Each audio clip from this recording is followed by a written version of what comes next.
சுண்டக்காய் குழம்பு ரெசிபி செய்யலாம். அதுக்கு ஃபஸ்ட்டு ஒரு கப் சுண்டக்காய் எடுத்து நல்லா வாஷ் பண்ணி எடுத்துகிட்டு 1, 2 மசிச்சுக்கிறேன். ரொம்ப மசிக்கக்கூடாது. 1, 2 மசிச்சு எடுத்துக்கணும். அதுக்கப்புறம் ஒரு கடாயில் 4 டேபிள் ஸ்பூன் எண்ணெய் விட்டு கடுகு, கடலைப்பருப்பு, உளுத்தம்பருப்பு சேர்த்து கூடவே ஆனியன், கருவேப்பிலை சேர்த்து நல்லா வணக்கிக்கணும். கூடவே உப்பு சேர்த்து நல்லா வணக்கிக்கோங்க. வெங்காயம் நல்லா வணங்கினதுக்கப்புறம் சுண்டக்காய் மசிச்சு வச்சோம் இல்லையா, அதை எடுத்து ஆட் பண்ணி நல்லா வேக வைக்கணும். எண்ணெயிலேயே சுண்டக்காய் நல்லா வேகணும்.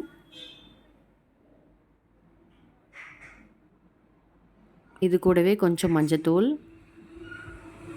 சாம்பார் பொடி 1½ டேபிள் ஸ்பூன் ஆட் பண்ணிக்கிறேன். சுண்டக்காய் நல்லா வெந்ததுக்கப்புறம் ஒரு தக்காளி பழம் கட் பண்ணி வச்சதை எடுத்து ஆட் பண்ணிக்கிறேன். ஆட் பண்ணதுக்கப்புறம் நல்லா வணக்கிட்டு தேங்காய் அரைச்சி வச்சு எடுத்து ஆட் பண்ணிக்கிறேன்.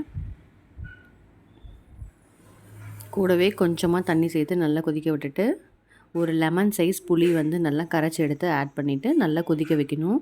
கொதிக்க விட்டதுக்கப்புறம் கூட வெந்தயத்தூள் ஆட் பண்ணி கொத்தமல்லி தழை தூவி கமன்னு ரெடி ஆயிடுச்சு. சுண்டக்காய் குழம்பு ரெடி. வாங்க சாப்பிட்லாம். சாதம் போட்டு சுண்டக்காய் குழம்பு ஊற்றி நல்லா பிசைஞ்சு சாப்பிட்டா சும்மா அப்படி இருக்கும். எம்மி எம்மி. பாய்.